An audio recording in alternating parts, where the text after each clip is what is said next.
గట్టిగా ఇప్పుడు మీరు నేను ఈ చిన్న తప్పును కూడా పట్టుకుని సామాన్ అన్నదాన్ని పట్టుకుని గట్టిగా వేసాం. అలాగే సోకుపళ్ళు అన్నదాన్ని చేసి తప్పని చెప్పాం. అలాగే రాశిగారి ఫలాలు అని చెప్పి ఆవిడకించబడడం తప్పని చెప్తున్నాం. ఇవాళ మీడియా ఇంత పెద్ద ఎత్తున అవేర్నెస్ క్రియేట్ చేస్తుంది.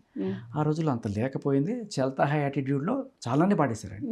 ఆయనకి అంతటికీ ఆయనే తీసారా లేకపోతే ఎవరైనా పెద్దవాళ్ళు ఎవరైనా చెప్పారా, మొత్తానికి ఆయనకు ఒక స్పృహ వచ్చింది, ఆపేశారు. ఆయనే కదమో సిరివెన్నెల సీతారామశాస్త్రి గారు కూడా దేవుళ్ళ భావిస్తారు ఆయన చాలా మంది.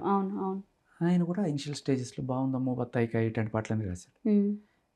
తర్వాత ఆయన దాన్ని ఏమంటారు పశ్చాత్తాపడి అందరికి చెప్పారు, నేను ఇనిషియల్ స్టేజెస్లో సూచించే స్థాయిలో ఉన్నాను. ఒక ప్రొడ్యూసర్ చెప్తే సార్ వద్దు సార్ చూడండి బాగుండదని చెప్పేవరకే నా బాధ్యత, శాసించే స్థాయిలో లేను.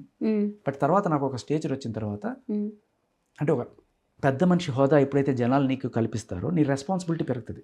అప్పుడు కూడా నువ్వు ఇలాంటి చిల్లర వేషాలు వేస్తానంటే బాగుండదు.